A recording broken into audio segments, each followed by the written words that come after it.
It is Tuesday, July 29th, 2025, and it is a special on location Toast Tuesday. I am here in Bath, New York at the Chat-a-Whyle restaurant.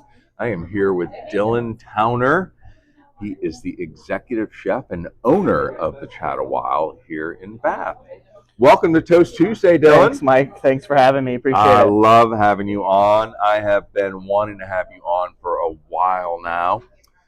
This is without a doubt one of my favorite, and we're not, as an owner of a business, I'm not allowed to have Favoritism, but this is one of my favorite restaurants in all of the Finger Lakes, so I've been dying to have you on. Definitely in my top three. Well, thank you. We appreciate you. Maybe in my top two. Oh, yeah. Great. Maybe in my top one. But we are here. I'll take whatever. I'll take it all. I'm so glad that you agreed to be on the show, Jane, and I love coming here. We've gotten to know you over the time of us coming here. So been almost 3 years. I think you guys have been coming. It's been a while. So I really am excited to be able to explore a little bit more about you, Dillon, and get to know you and the history of what brought you here today. Oh, well, I'm glad to talk about it with you. Awesome. I love it. But first, Dillon, what are we drinking today? Well, we have your 2023 barrel-aged Chardonnay from Toast, of course, and it is one of our most popular wines right now on our wine list. I love it. So it is available here at the Chat-a-Whyle. Yes, by the bottle and the glass. Yep. It's our gold medal-winning barrel-aged Chardonnay in the New York Wine Classic 2025. Congratulations. Just won a gold medal. Thank you very much. Rated 90 points. One of my favorite wines, aged in French oak for about 7 months, so not overly oaky. It's got a nice oak integration on it, nice citrus flavors, very fruity, and available here at the Chat-a-Whyle.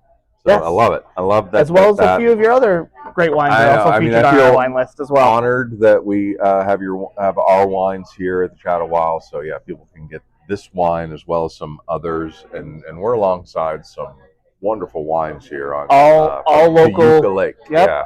All local wineries are featured on our quite a wine list, and I feel quite honored to have our wines on that wine list that you've got here. So thank you for that. So cheers. Cheers. Let's have a little drink here while we're doing the show. Awesome. Oh, just immediately you can just tell it's a nice fuller body. It's got that nice oak integration. I love it. All right.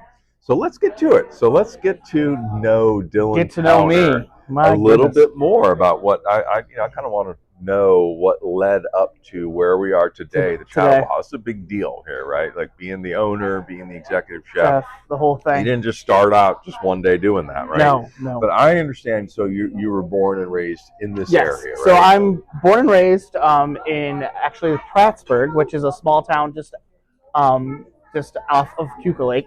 Okay. About 7 miles.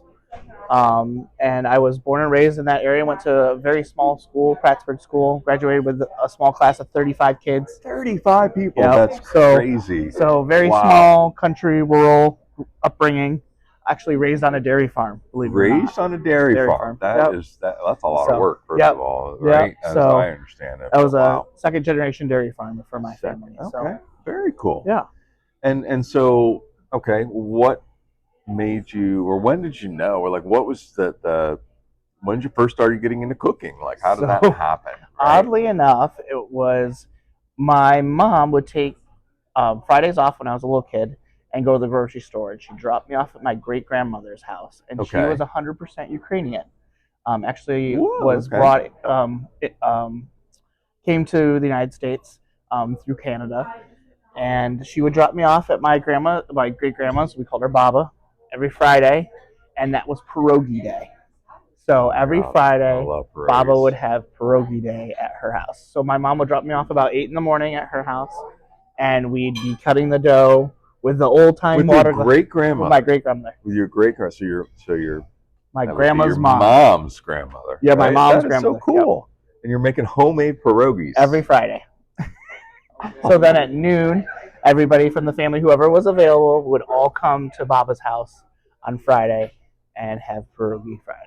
That is so cool. So it's kind of where it all got started. So that was the inspiration for you. And food has always been big. on Okay. both sides of my family, both on my dad's side and my mom's side. My dad's side was, of course, the dairy farming side. Right. So my other grandmother was always making 3 solid meals for everybody every day. So she's an amazing cook as well. So and you obviously loved it. That loved it, time and it that you was spent just in that. doing That's those where things. I invested. What kind of pierogies would you? I'm just curious. So And it was pierogies come in many different forms. I love These were the pierogies. I traditional, love it. like potato and cheese, Okay. covered in caramelized onions. Yeah. You know, it's the best. and you always drank it with hot tea, and you had a chocolate chip cookie at the end. Hot tea. Hot tea. Hot tea and pierogies. Dipped in hot That- tea what and a squeeze of pairing. lemon. Okay. I don't know. It's just what I it like was. it. And a chocolate chip cookie. And at the end. chocolate chip cookie at the end. I love it. So All right. That sounds really cool. So, So, yeah. cooking with Baba was Was that's what where it all inspiration started. behind it. Wow. So that's cool. So all right, so you're doing that. Obviously, you're graduating high school with Yep. 35 people. So how what's next? So I went to a from high school. Now, where are vocational you going? program through high Okay. school, and then graduated from that program. What was that focused on? Culinary. Yeah. So culinary. So right Culinary away, so you're in vocational high program. school doing Yeah. culinary Yeah, training. doing state level competitions and things like Very that cool. for all that kind of stuff. So starting right in high school, and then went on to culinary school after. So high where did you go to culinary school? school. A small private French institute in Montpelier, Vermont, that no longer exists, Okay. but it was called New England Culinary Institute. The New England Culinary School. Yeah. In Montpelier. I've been to Montpelier. Montpelier. I can't say it like that. Yeah, I can't say that. But I love Vermont. I'm a big fan Vermont's of a very cool place. It's the capital. Isn't that the capital city? Yeah, of it's Vermont? capital Do I have city of that right? Vermont. Yep. And yeah, so we used to go to Burlington, and we always would go through Mount. I can't say it, but there to go to different places. Yep, absolutely. Very cool. So you went to school there. Yes. All right. So is that where you honed your? Yeah, that's where. So culinary it got classically skills? French trained through that program, French trained. and Okay. then through that program you need internships and internship credits. Okay. And so I ended up going to Hershey Entertainment through that, and then Hershey, as in Hershey, PA. Yeah, Hershey, PA, Hershey Entertainment. Wow. Okay. So did that. So and they were affiliated with the school at the time. Is that how you got the internship? So yep, they were an recommended internship location. So I applied and got in and worked there for almost a decade. So almost 9 years at 9 Hershey. years. Yep. Tell me about that. I know. I mean, So that's got to be where you really got your experience. So that was where I learned volume. I mean, the resort where I worked was 700 rooms, 100,000 square feet of convention space, banquets for up to 7,000 people, and all those kinds of things. And I started as an intern, That's really obviously. cool. Yeah. And by the time I left there, I was a sous chef. So Okay. learned and opened a couple restaurants for them, with them, and partnered with them. I actually opened my third restaurant, was going to open my fourth before I left.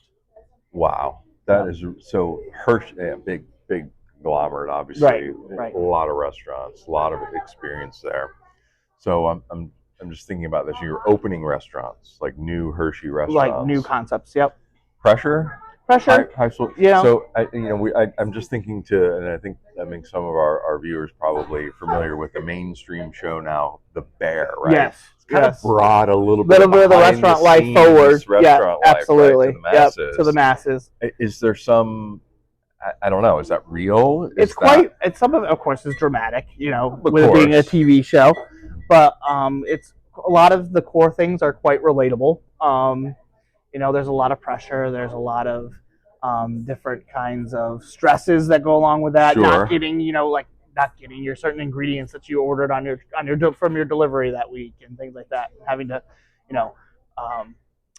improv as you go when things don't go exactly as planned, which happens more often than we like to admit.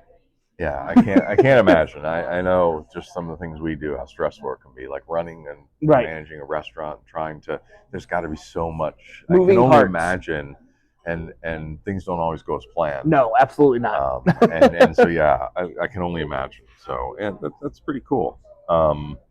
So you're doing that for almost 10 years. Mm-hmm. How did this come about? How are we here from Hershey, Pennsylvania, to the Chat-a-Whyle in Bath, New York? So the Chat-a-Whyle is my home restaurant. So basically, what's where that this is mean? where my actual real restaurant experience started. My great aunt and uncle owned the restaurant from 1993 until 2018, Okay. and then in spring of '95, they had a devastating fire.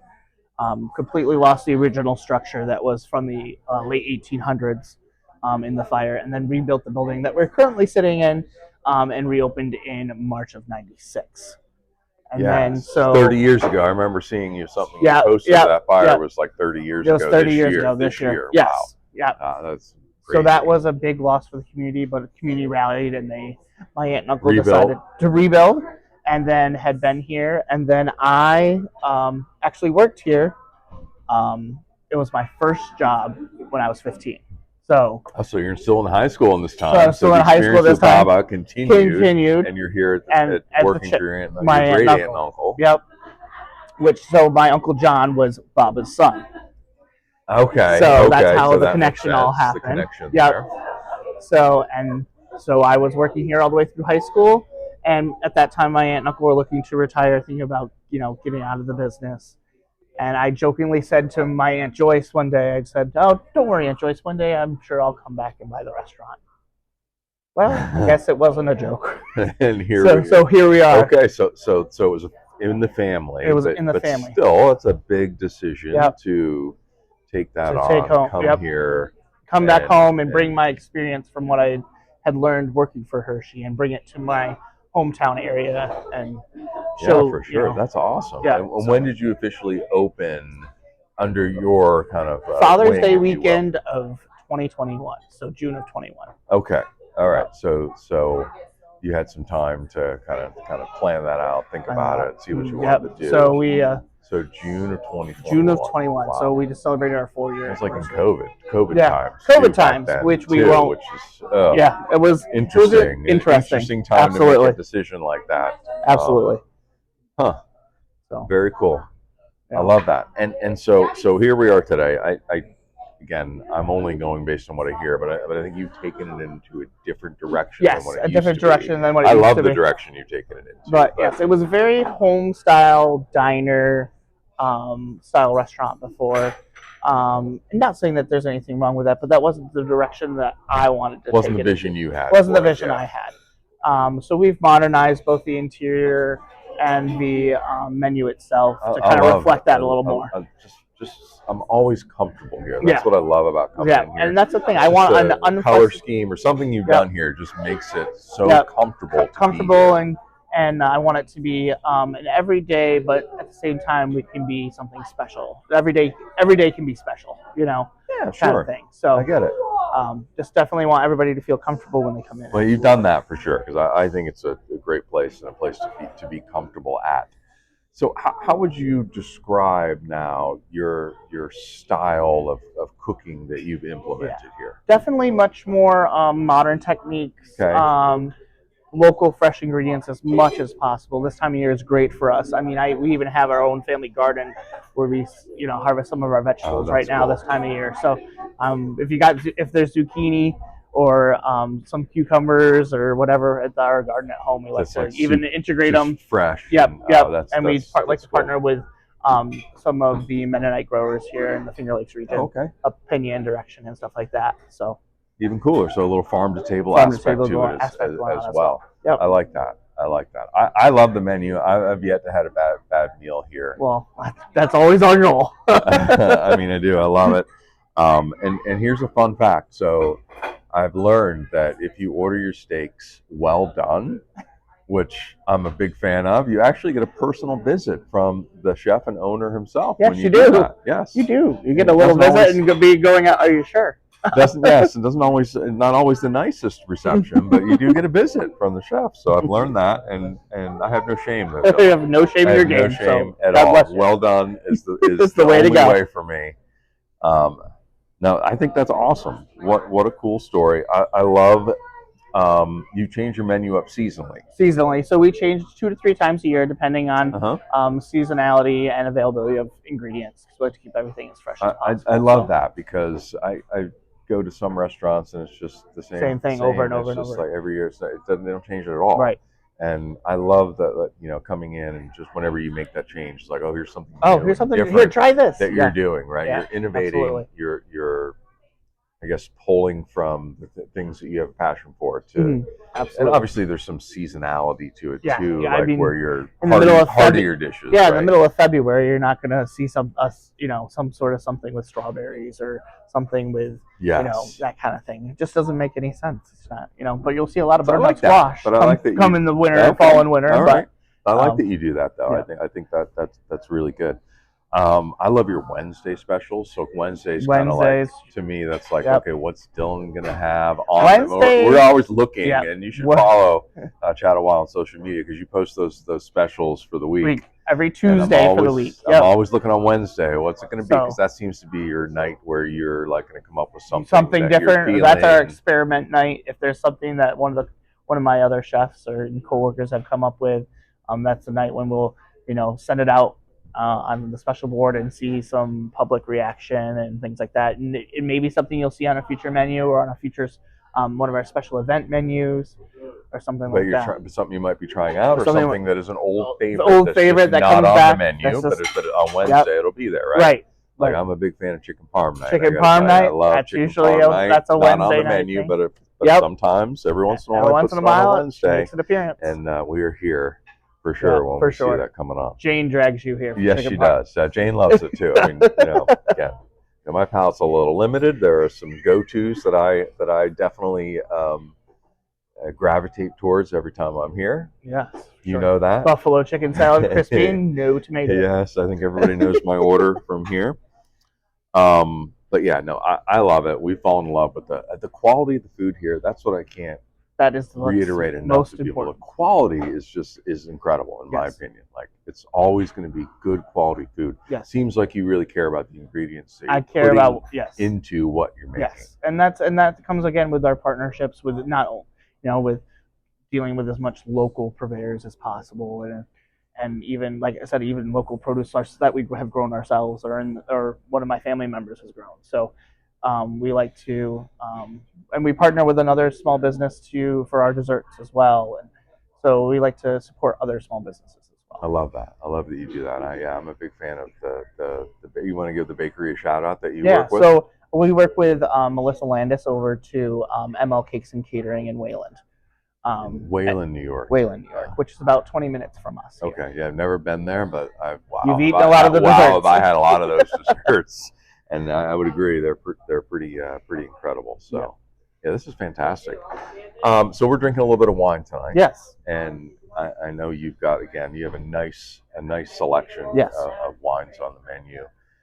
Is there, like, if you're doing a food and wine pairing, do you have any kind of a theory or approach that you like to implement? I know we don't do that, right? I can pick whatever I want. Right. I'm just curious we always try to, and I've trained the girl, my staff and my servers, and just to always guide somebody. Somebody generally has an idea of what they want, but if they're looking for something white, try to aim them for something a lighter fare. Like seafood goes great with like this right here. This would be great with one of our scallops or our broiled fish on Fridays.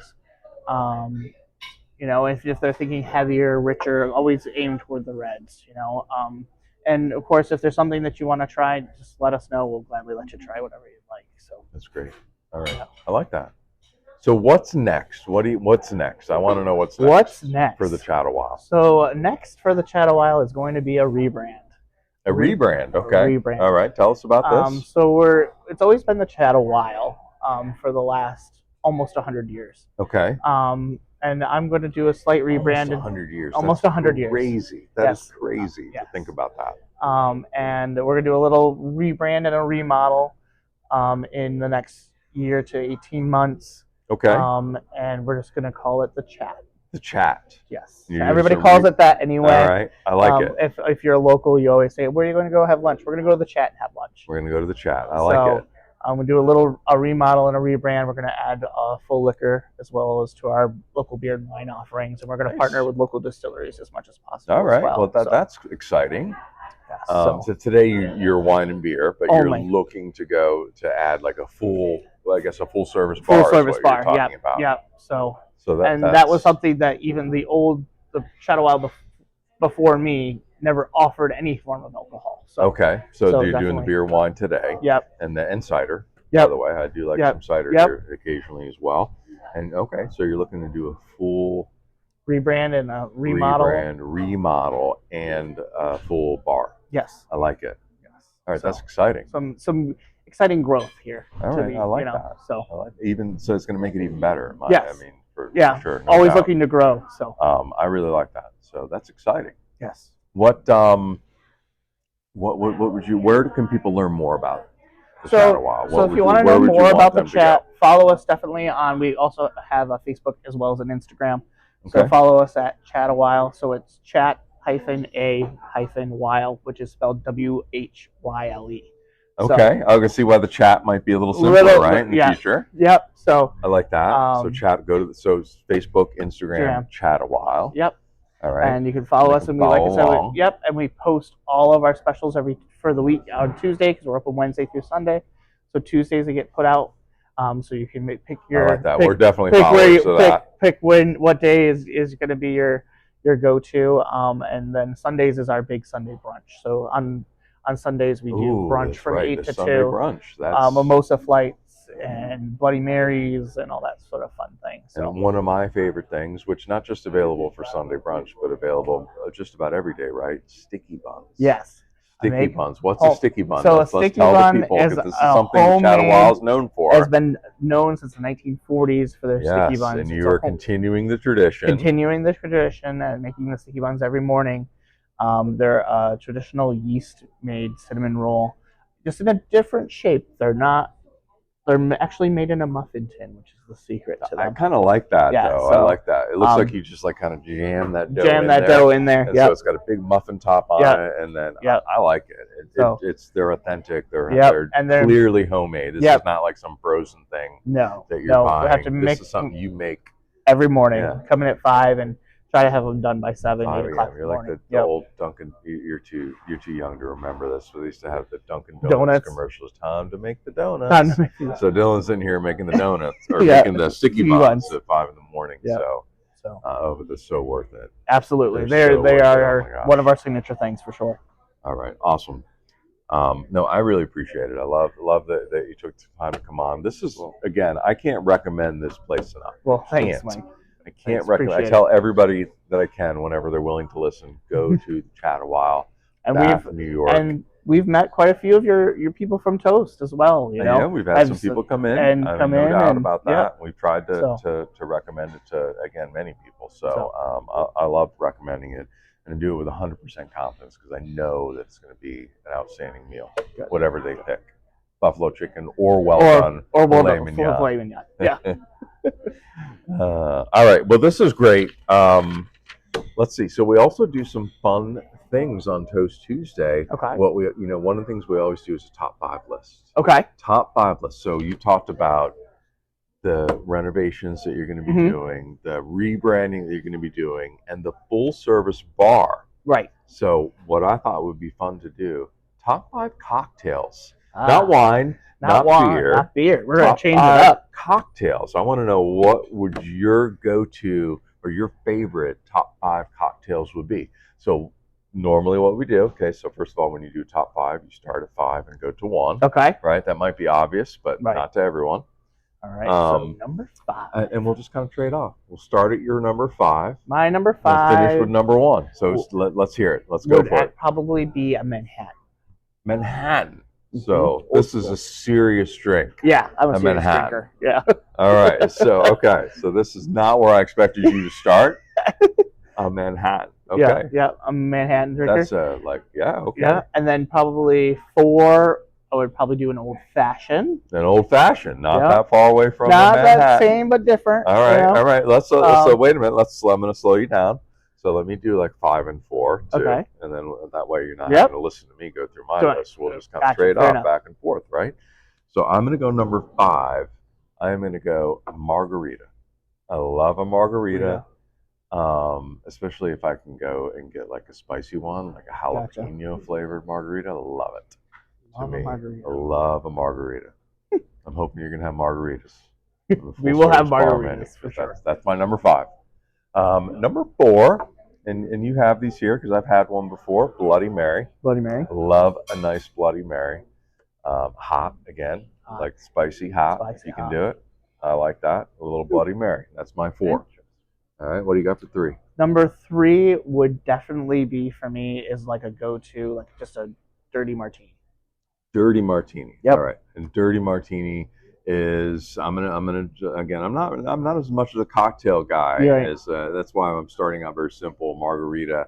I didn't go like to you just went just all liquor. Yeah. Just all like liquor all the whatever, way. Whiskey, just whatever's in Manhattan. You just went all the way there. I just want to taste the whiskey.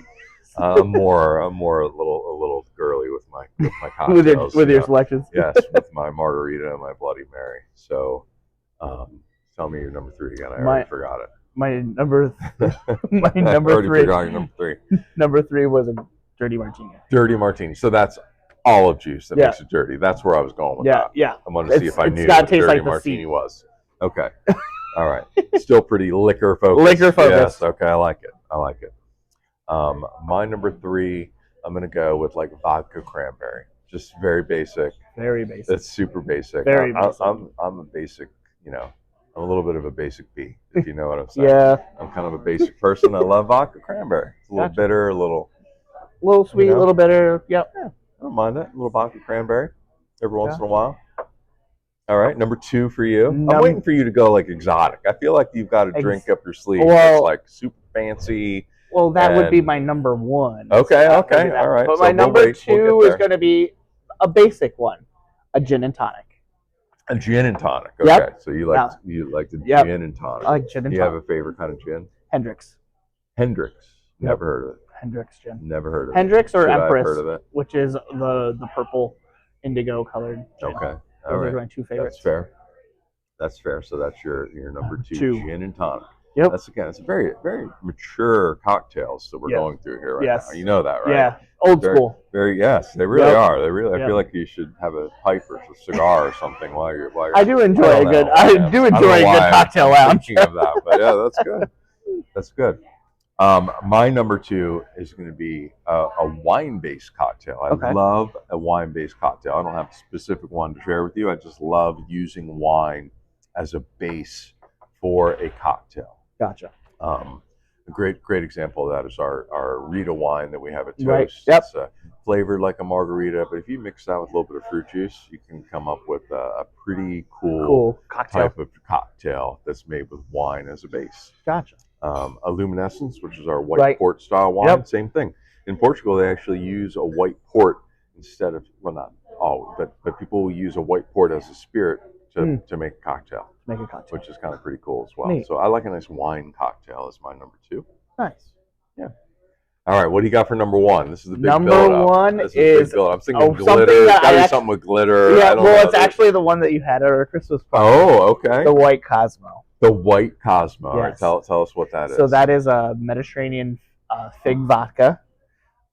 Fig vodka. Okay, I like it. Elderflower liqueur, white cranberry, and lime.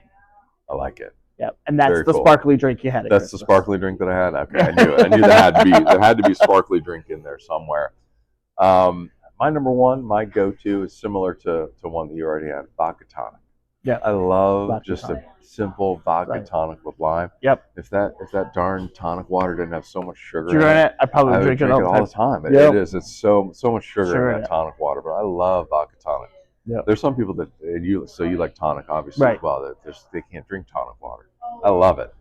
There's something about the bitterness to it. I just love tonic water. Yep. It just balances it all out. Yeah. Vodka tonic. That'd be what I'd go with. A little lime in there as well.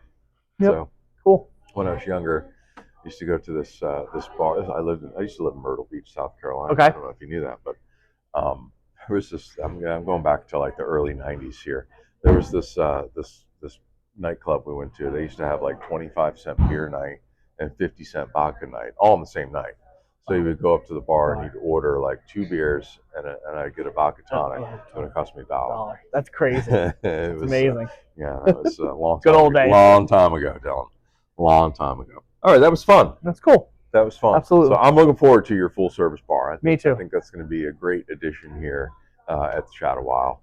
And For sure. Look forward. Yeah, to we're that. looking forward to it as well. All right. Any last minute things that you would want to share with the people that I didn't cover or talk about? I think we covered all the ground. Love it. I love it.